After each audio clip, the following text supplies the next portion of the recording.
بسم اللہ الرحمن الرحیم۔ پیغمبر تک پہنچنے سے پہلے لازم ہے کہ خود ذات اقدس الہ خدا سبحان کا ذکر ہو، تاکہ سمجھا جائے کہ محمد مصطفیٰ کا شرف اور مقام کیا ہے۔ رسالت کو سمجھنے کے لیے پہلے خود توحید کو سمجھنا ضروری ہے، جو دعائے معرفت ہے کہ اللہم عرفنی نفسک، پروردگار تو مجھے اپنی معرفت عطا فرما۔ فَإِنَّكَ إِن لَّمْ تُعَرِّفْنِي نَفْسَكَ لَمْ أَعْرِفْ نَبِيَّكَ، اس لیے کہ اگر میں نے تیری معرفت حاصل نہ کی تو تیرے رسول کی معرفت حاصل نہیں کر سکتا۔ اسی لیے میں آپ کے سامنے اس آیت کی تلاوت کا شرف حاصل کیا۔ پروردگار نے فرمایا کہ انما، صرف اور صرف، بس اور بس، فقط اور فقط تمہارا ولی اللہ ہے۔ انما ولیکم اللہ۔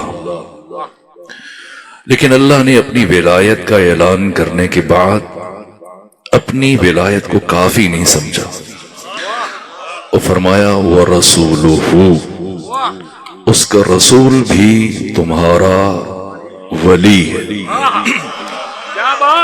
اور رسول کی ولایت کے اعلان کے بعد بھی پروردگار رکا نہیں، اور فرمایا وَالَّذِينَ آمَنُوا الَّذِينَ يُقِيمُونَ الصَّلَاةَ وَيُؤْتُونَ الزَّكَاةَ وَهُمْ رَاكِعُونَ، وہ حاملان ایمان جو نماز قائم کرتے ہیں اور رکوع کی حالت میں زکوٰۃ دیتے ہیں، وہ بھی تمہارے ولی ہیں۔ پہلا سوال جو باشعور انسان کے ذہن میں پیدا ہوتا ہے کہ اللہ کیوں ولی ہے اور ہم کیوں اللہ کی ولایت کو مانیں۔ امام چہاروں سے امام علی بن حسین زین العابدین سے کسی نے پوچھا، فرزند حسین، اللہ کی ولایت اور اللہ کی بندگی، عبادت بشر پر کیوں لازم ہے؟ تو فرمایا دو وجوہات کی بنا پہ اللہ کی ولایت واجب ہے۔ پہلی وجہ اللہ انسانوں کا خالق ہے، اور دوسری وجہ اللہ انسانوں کا رب ہے۔ پہلے اس نے ہمیں عدم سے وجود دیا، نہیں سے ہے بنایا، اور پھر خلقت وجود سے آراستہ کرنے کے بعد ہمیں ہمارے حال پر نہیں چھوڑا، ہماری ربوبیت فرمائی۔ اس لیے اللہ کی ولایت واجب ہے۔ اگر اللہ صرف ہمارا خالق ہوتا اور ہمارا رب کوئی اور ہوتا تب بھی اللہ کی ولایت واجب نہیں تھی، اور اگر ہمارا خالق کوئی اور ہوتا اور اللہ صرف ہمارا رب ہوتا تب بھی اللہ کی ولایت واجب نہیں تھی۔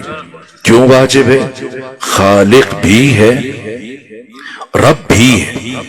پہلے اس نے ہمیں عدم سے وجود دیا، نہیں سے ہے بنایا، اور پھر خلقت وجود سے آراستہ کرنے کے بعد ہمیں ہمارے حال پر نہیں چھوڑا ہے۔ اس لیے خدا کی ولایت واجب ہے۔ تو کیا خدا کی ولایت کافی نہیں ہے؟ جیسے کہا جاتا ہے کہ صرف اور صرف یا اللہ مدد، اور باقی سب شرک و بدعت۔ یا کبھی کبھی لکھا ہوتا ہے بعض مقامات پر کہ ہمارے لیے اللہ ہی کافی ہے، تو اللہ کو کافی ہونا چاہیے۔ کیا اللہ کی ولایت کافی نہیں ہے؟ ہم بھی یہ چاہ رہے ہیں کہ خدا کی ولایت کافی ہو، لیکن اللہ اپنی ولایت کو خود کافی نہیں سمجھتا ہے۔ اور فرمایا وَرَسُولُهُ، اس کا رسول بھی تمہارا ولی ہے۔ تو دست ادر جوڑ کر بارگاہ احدیت میں استفسار کرتے ہیں، پروردگار کیا تیری ولایت میں کچھ کمی ہے، کجی ہے، نقص ہے، عیب ہے؟ کیا تیری ولایت کافی نہیں ہے؟ کیوں تو اپنی ولایت کے بعد رسول کی ولایت کو لازم قرار دے رہا ہے، واجب قرار دے رہا ہے؟ کیوں امام الانبیاء سید الرسل ختمی مرتبت کی ولایت واجب ہے؟ کیا اللہ کی ولایت کافی نہیں ہے؟ تو حق تعالی نے مجھے اور آپ کو اپنی بندگی کے لیے خلق کیا، اپنی معرفت کے لیے خلق کیا، اور فرمایا کنت کنزا مخفیہ، میں ایک مخفی خزانہ تھا، احببت لکی اعرف، چاہا کہ پہچانا جاؤں، فخلقت الخلق، تو میں نے مخلوق کو پیدا کیا۔ تو فلسفہ تخلیق بشر اس حدیث قدسی کی روشنی میں کیا ہے؟ معرفت خدا۔ اللہ نے ہمیں اس لیے خلق فرمایا کہ ہمیں اس کی معرفت حاصل ہو جائے۔ اس میں گرامی کیا ہے آپ کے؟ اللہ نواز۔ خوب جناب اللہ نواز تشریف فرمائے، اس سرزمین سے روحیلا والی سے ان کا تعلق ہے، اور میں آج انہیں پہلی مرتبہ دیکھ رہا ہوں۔ تو فرض کیجئے کہ میں چاہتا ہوں کہ مجھے ان کی معرفت حاصل ہو، تو اس کا ذریعہ کیا ہے اور ان کی معرفت مجھے کیسے ممکن ہے؟ دو ہی صورتیں ہیں، یا تو کبھی ہمارے یہاں تشریف لے آئیں اسلام آباد، یا پھر میں یہاں پہ حاضر ہوں، ان کی خدمت میں ان سے گفتگو کروں، ملاقات کروں، رابطہ ہو، اس لیے کہ رابطے کے بغیر معرفت ممکن نہیں۔ جب تک رابطہ برقرار نہیں ہوگا معرفت حاصل نہیں ہو سکتی۔ مجھے اور آپ کو اللہ نے اپنی معرفت کے لیے خلق فرمایا، تو خدا کی معرفت کیسے حاصل ہو؟ اس لیے کہ اللہ لا زمان ہے، لا مکان ہے، وہ کبھی بھی زمان اور مکان میں آ نہیں سکتا۔ آ جائے تو خدا نہیں ہے، اور کوئی بھی انسان کبھی بھی زمان اور مکان سے باہر نہیں جا سکتا۔ ممکن ہے کہ آپ زمین سے اور مکان سے چاند پہ بھی پہنچے، چاند بھی ایک مکان ہے، نہ آپ زمان سے باہر جا سکتے ہیں نہ مکان سے باہر جا سکتے ہیں۔ اللہ زمان و مکان میں آ نہیں سکتا، ہم زمان و مکان سے باہر جا نہیں سکتے۔ تو جب ہم باہر نہیں جا سکتے، وہ زمان و مکان میں آ نہیں سکتا، تو پھر اس زمینی اور اس مکانی انسان کا اس لا زمان اور لا مکان اللہ سے رابطہ کیسے برقرار ہو؟ اور جب تک رابطہ نہیں ہوگا ہرگز معرفت حاصل نہیں ہو سکتی ہے۔ اور اللہ نے ہمیں اپنی معرفت کے لیے خلق کیا، تو ہماری خلقت کا مقصد ضائع ہو جائے گا جب تک معرفت نہ ہو۔ تو معرفت رابطے کے بغیر ممکن نہیں۔ ہم زمان و مکان سے باہر نہیں جا سکتے، وہ زمان و مکان میں آ نہیں سکتا، آ جائے تو خدا نہیں رہے گا۔ تو یہاں پر انسان کی عقل کہتی ہے ایک ایسی ذات ہونی چاہیے جو زمینی ہوتے ہوئے زمین کی حدوں کو توڑنے کی صلاحیت رکھتی ہو، اور جو مکانی ہوتے ہوئے مکان کی حدود سے گزرنے کی صلاحیت رکھتی ہو۔ اور اس ہستی کا نام محمد مصطفیٰ ہے، جو زمین زمان مکان کی تمام حدود کو طے کرتے ہوئے وہاں پہنچی جہاں نہ زمان کا تصور ہے نہ مکان کا تصور ہے۔ ثم، یہ قرآن بیان فرما رہا ہے، سورہ مبارکہ نجم آیت نمبر 53، فرمایا ثم، پھر دنا، وہ قریب ہوا، فتدلا، اور قریب ہوا، فکان قاب قوسین، یہاں تک کہ مصطفیٰ اپنے خدا سے کتنا قریب ہوا؟ قوس، ایک کمان، قوسین، دو کمانے، یہاں تک کہ خدا اور مصطفیٰ کے درمیان دو کمانے او ادنا، یا اس سے بھی کم کا فاصلہ رہ گیا۔ کتنا کم؟ خدا اور مصطفیٰ کے درمیان فاصلہ رہ گیا، یا خدا جانتا ہے یا مصطفیٰ جانتا ہے، یا وہ جانتا ہے کہ جس کے لہجے میں خدا اپنے مصطفیٰ سے گفتگو کر رہا ہے۔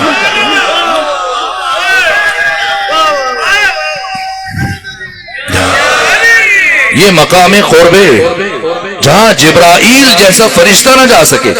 پیغمبر نے عالم ناسوت سے سفر کا آغاز کیا، عالم ملک سے، عالم مادہ سے، اس عالم حسبوت سے، اس عالم آبوگل سے، اس بزم گیتی و کائنات، اس دھرتی اور جہان سے پیغمبر اٹھے اور سفر طے کرنا شروع کیا۔ عالم ملکوت، پہلے عالم مثال، پھر عالم نفس، پھر عالم جبروت، بیت المعمور، آسمان چہارم، آسمان چہارم جہاں سے آگے نہ کوئی نبی بڑھ سکتا ہے نہ کوئی فرشتہ آگے جا سکتا ہے۔ اور پیغمبر نے فرمایا جبرائیل سے لو دنو، کہو کہ آگے آؤ، آگے بڑھو۔ کیوں رک گئے؟ کیا جواب کیا؟ لو دنو تو بولتن لحترقت، یا رسول اللہ اگر یہاں سے آگے ایک پورا برابر بڑھوں تو میرے پر جل جائیں۔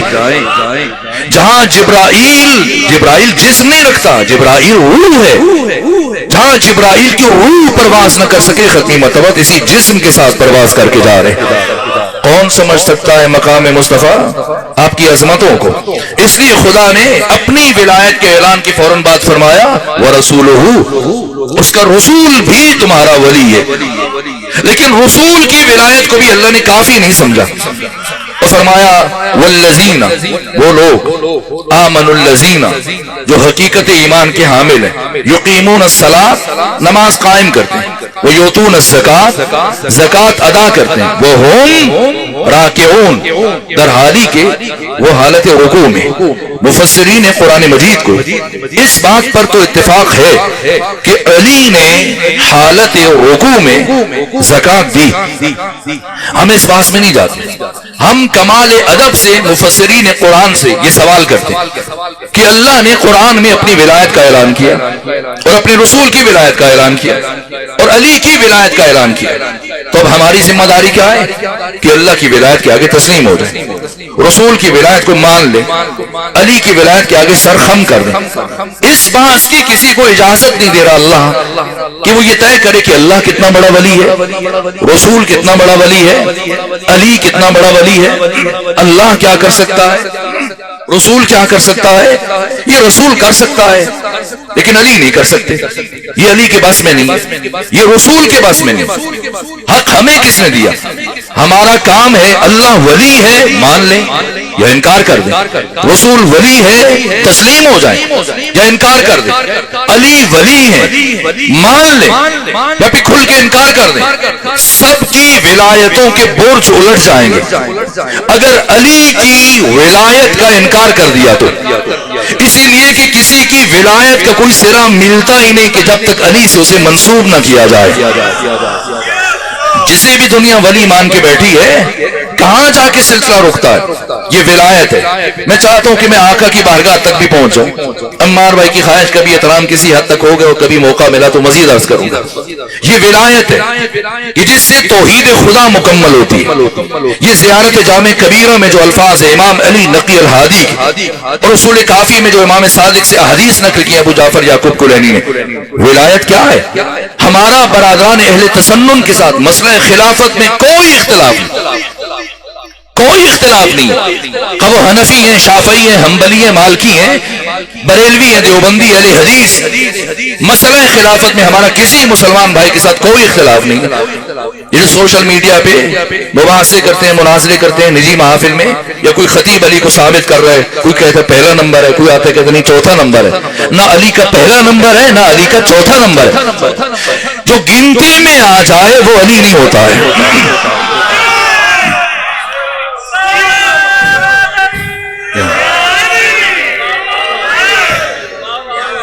جو شمار میں آ جائے، یہ جو ہم خدا کو واحد کہتے ہیں یہ مجازن کہتے ہیں، اس لیے کہ واحد عددی کا یہ نقص ہے کہ اس کا نصف بھی ممکن ہے، اس کا دو بھی ممکن ہے۔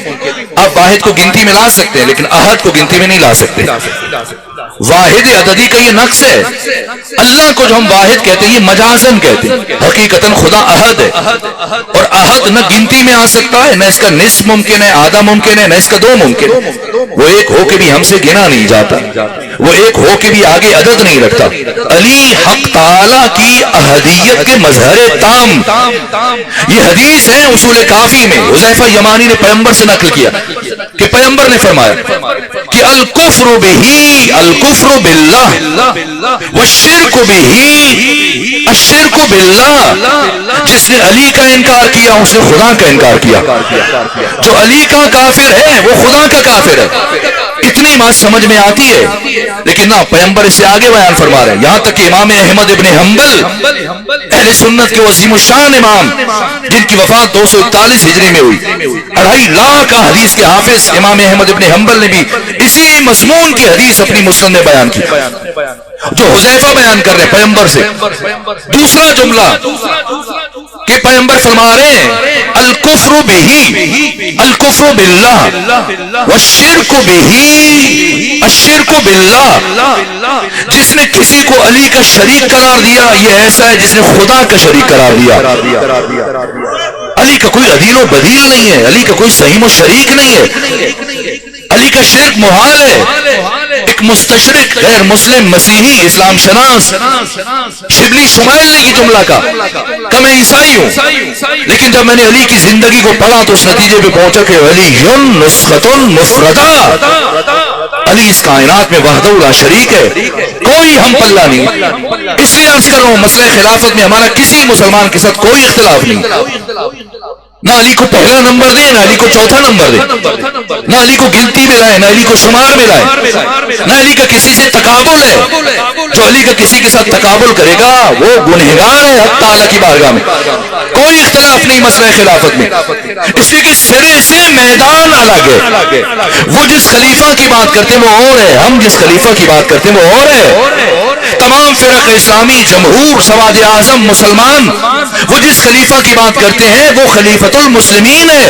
ہم علی اور اولاد علی کے لیے جس خلافت کی بات کرتے ہیں یہ خلیفۃ اللہ فی الارضین ہے۔ مسلمانوں کا خلیفہ کوئی بھی بن سکتا ہے، جسے 4 10 20 40 50 مسلمان اکٹھے ہو کے منتخب کر لیں، لیکن اللہ کا خلیفہ صرف وہ ہو سکتا ہے جسے خدا خود منتخب کرتا ہے۔ علی خلیفہ خدا ہے۔ اس خلافت کی کیا حیثیت ہے جسے آپ ثابت کرنے کی کوشش میں ہیں؟ علی کے نزدیک جنگ صفین میں مقام ذیکار پہ علی اپنے ہاتھوں سے پٹی ہوئی دھوتی کاٹ رہے ہیں، اور آپ کا شاگرد عبداللہ ابن عباس مفسر قرآن حبر الامہ آگے بڑھے اور حیرت سے ٹکٹکی باندھے دیکھ رہے ہیں کہ 3 بر اعظموں کا حکمران علی اپنے ہاتھوں سے پٹی ہوئی دھوتی کاٹ رہا ہے۔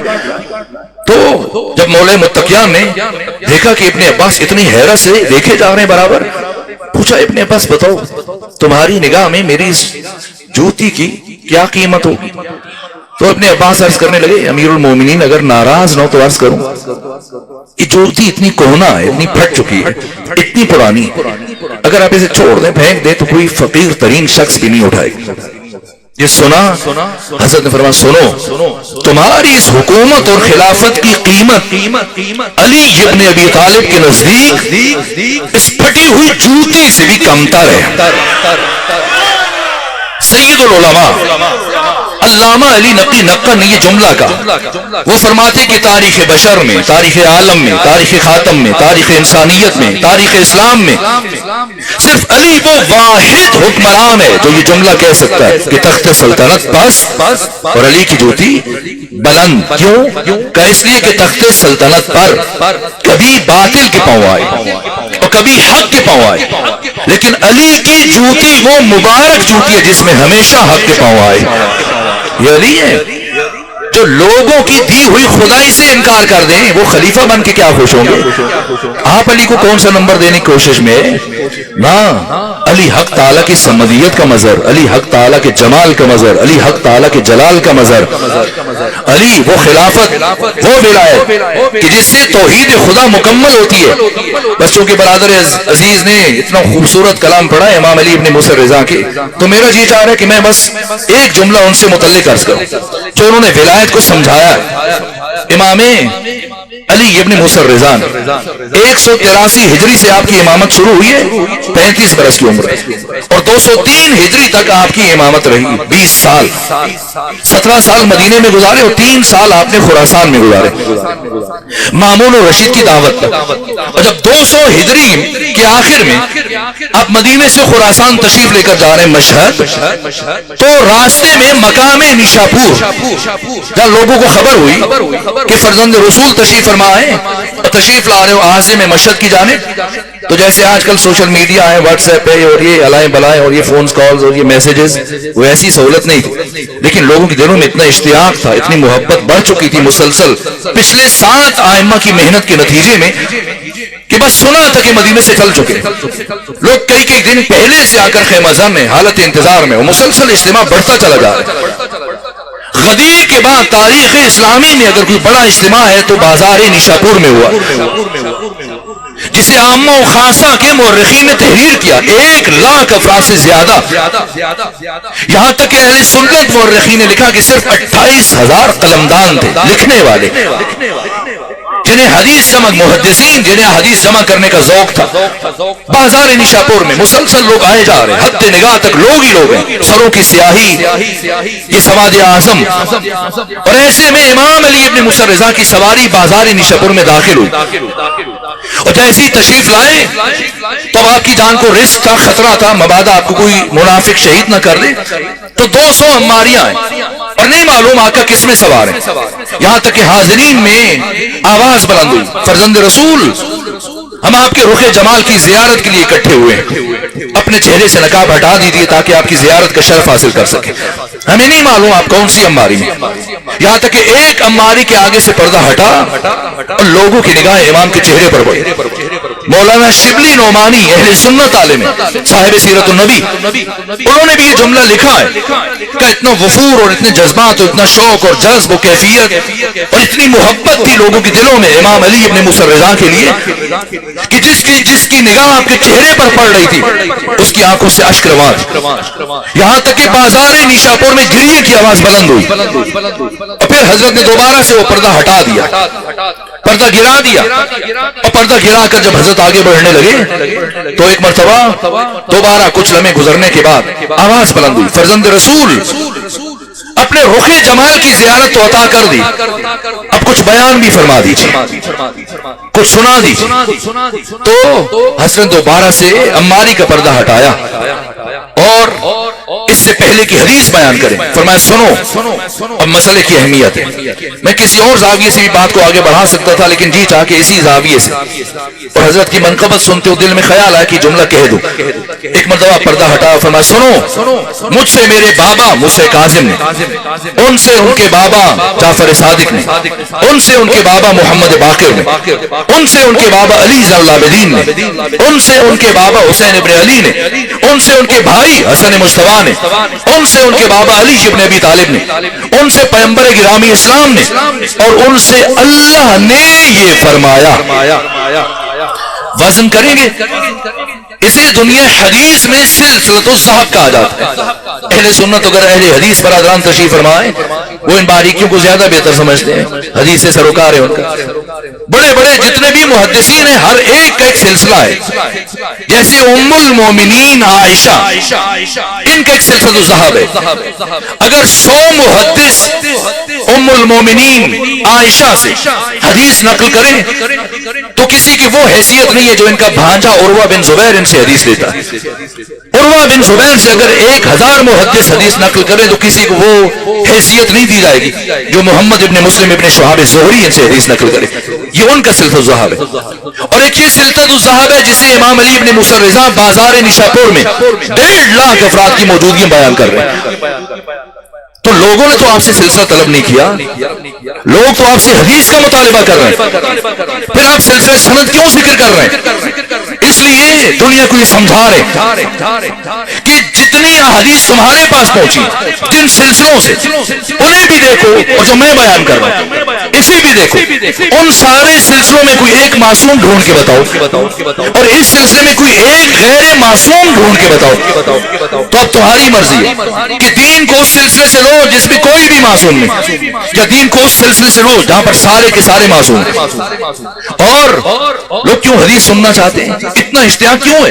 امام احمد ابن حنبل موجود ہیں، 36 سال عمر ہے امام احمد ابن حنبل کی، بازار نیشاپور میں خود سماج اعظم کے امام 2.5 لاکھ حدیث کے حافظ، سب اصرار کر رہے ہیں، سب کے ہاتھوں میں قلم ہے، اور امام احمد ابن حنبل متوفہ 241 ہجری میں یہ جملہ کا بازار نیشاپور میں علی ابن موسیٰ الرضا جس خوبصورت انداز سے خود سے خدا تک پہنچے، اگر ان ناموں کو اسی ترتیب کے ساتھ پڑھ کر کسی پاگل اور دیوانے پر دم کر دیا جائے تو اسے شفا حاصل ہو جائے۔ یہ سلسلہ ہے، وزن کیجیے۔ تو امام سے کسی نے حدیث کا مطالبہ کیا ہے، سند تو کسی نے نہیں مانگی، اور حدیث کیوں سننا چاہتے ہیں؟ اتنے بڑے محدث موجود ہیں، تو کسی محدث سے حدیث کا سننا اور ہے، اپنے زمانے کے محمد مصطفیٰ کی زبان سے حدیث کا سننا اور ہے، یہ اشتیاق ہے۔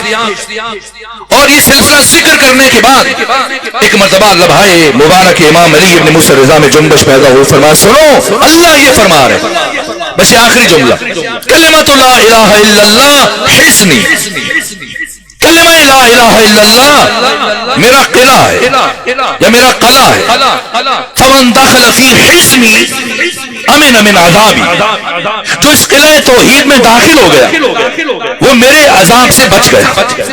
بچ گیا، یہ فرمایا اور پردہ گرا دیا، لیکن سامنے روہیلا والے مومنین تشریف فرما نہیں تھے، سامنے بازار نیشا پور کا مجمع تھا جو برابر کئی دنوں سے مسلسل خیمہ زن حالت انتظار میں، جب توجہات اتنے عروج پر ہوں تو انسان سمجھ لیتے کہ صرف اتنا بتانے کے لیے علی ابن موسیٰ رضا اتنا بڑا سلسلہ سند ذکر نہ فرماتے، یقیناً بات کچھ اور ہے۔ اس لیے ایک مرتبہ دوبارہ سے شور اٹھا مجمع میں، فرزند رسول اپنی بات کو مکمل کیجیے۔ ایک مرتبہ پھر عماری کا پردہ ہٹا اور امام نے صرف ایک جملہ ارشاد فرمایا، بشرطہا وشروطہا، یہ جو کلمہ لا الہ الا اللہ جو قلعہ توحید ہے کہ خدا فرما رہے جو اس میں داخل ہوا وہ میرے عذاب سے بچ گیا، اس کی کچھ شرائط ہے، اس کی کچھ شروط ہے، وَأَنَا مِن شروطیا، اور ان شرائط میں سے ایک شرط میں علی ابن موسیٰ رضا ہوں۔ اب سمجھنا ہے ولایت کیا ہے، ولایت کیا ہے، بنا تمت کلمت التوحید، ہم 14 جن سے توحید خدا مکمل ہوتی۔ لوگ سمجھتے ہیں صرف لا الہ الا اللہ کی مشقیں کرنے سے انسان موحد بن جاتا ہے، توحید پرست بن جاتا ہے۔ بس اوقات بعض افراد لاؤڈ سپیکر کھول کے اللہ ہو اور لا الہ الا اللہ کا ورد کرتے ہیں، سمجھتے ہیں یہ بہت بڑے موحد ہیں۔ نہ، لا الہ الا اللہ توحید ہے، لیکن توحید کا نقطہ آغاز ہے۔ کمال توحید کیا ہے؟ کمال توحید اللہ کی وحدانیت کے بعد ان 14 کی ولایت کو قبول کرنا، اعتراف کرنا، اس پر ایمان لانا، کمال توحید ہے۔ یہ توحید کا کمال ہے۔ اور شرک کیا ہے اور کفر کیا ہے؟ وہ جو جملے عرض کیے پہلے جو حذیفہ یمانی کی حدیث بیان کی، ان 14 میں سے کسی ایک کا انکار کرنا اور کسی ایک سے دشمنی کرنا یہ کفر ہے۔ اور شرک کیا ہے؟ ان 14 کے علاوہ دنیا کے کسی بھی 15ویں انسان کو اٹھا کر ان کی صف میں شامل کرنے کی کوشش کرنا اور ان کے برابر لانے کی کوشش کرنا، یہ شرک ہے، شرک ہے۔ ان کی ولایت حق تعالیٰ کی توحید کا تسلسل ہے، حق تعالیٰ کی وحدانیت کا ناگزیر تتمہ، ناگزیر تکملہ، ان 14 کی ولایت ان سے مانگنا ایسا ہی ہے جیسے امام احمد ابن حنبل نے فرمایا، ولایت علی ولایت اللہ وحبہ حب اللہ، علی کی ولایت خدا کی ولایت ہے۔ علی سے محبت کرنا ایسا ہی ہے جیسے خود خدا سے محبت کرنا۔ ان 14 کی ولایت حق تعالیٰ کی ولایت کا ناگزیر تتمہ ہے، تکملہ ہے۔ ان کی ولایت میں اور اللہ کی ولایت میں کوئی فرق نہیں، صرف ایک فرق ہے کہ اللہ کی ولایت ذاتی ہے، اسے کسی نے عطا نہیں کی، اور ان 14 کو یہی ولایت پروردگار نے اپنے فضل سے عطا کی ہے۔ ان سے مانگنا ایسا ہی ہے جیسے خود خدا سے مانگنا، خود خدا سے مانگنا۔ اس لیے عرض کر رہا ہوں، آپ کی مرضی کہیں یا اللہ مدد، اور جی چاہ رہے کہیں یا رسول اللہ مدد، اور اگر جی چاہ رہے کہیں یا علی مدد، اگر امام زمانہ سے مدد چاہتے کہیں یا مہدی مدد، جس سے بھی مدد مانگے مدد مل جائے گی۔ اللہ سے بھی مدد مانگنی چاہیے، اللہ اپنے بندوں کی مدد کرتا ہے۔ یا اللہ مدد کہنا چاہیے، یا رسول اللہ مدد کہنا چاہیے، چاہے اللہ سے مانگے، چاہے علی سے مانگے، چاہے نبی سے مانگے، جس سے بھی مدد مانگے مدد مل جائے گی۔ لیکن اگر کوئی کمزر اپنے دل میں علی کا بغض رکھتے ہوئے یا اللہ مدد کہے گا، مدد تو نہیں ملے گی، لعنت یقیناً مل جائے گی۔ یہ 14 اللہ کی مشیت کے ظرف ہیں، یہ 14 اللہ کی رضا کے مظہر ہیں۔ ان سے مانگنا ایسا ہی ہے جیسے خود خدا سے مانگنا۔ اگر کسی کو مشکل پیش آئے تو مقتل کی کوئی کتاب اٹھائے، 56 کتابیں مقتل کی، منہاج الدموع، دمۃ الثاقبہ، نفس المحموم، اللہوف، کوئی مقتل کی کتاب اٹھائیں۔ روز عاشور جب حر ابن یزید الریاحی آقا حسین کی بارگاہ میں حاضر ہوئے، آنکھوں پہ پٹی ہے، ہاتھ بندھے ہوئے، بیٹے اور غلام کے ساتھ، اور پوچھتے ہیں فرزند رسول کیا اللہ مجھے معاف کر دے گا، کیا خدا میری توبہ قبول کر لے گا؟ جا کے پڑھیے، حسین نے نہیں فرمایا میں دعا کروں گا، امید امید ہے خدا تجھے معاف کر دے. نہ جیسی حر ابن یزید الریاحی نے روز عاشور حسین کی بارگاہ میں عرض کیا فرزند رسول کیا میری توبہ قبول ہو سکتی ہے؟ لبہائے حسینی میں جنبش پیدا ہوئی. فرمایا حر جا اللہ نے تمہیں معاف کیا. یہ 14 اللہ کی مشیت کے ظرف ہیں.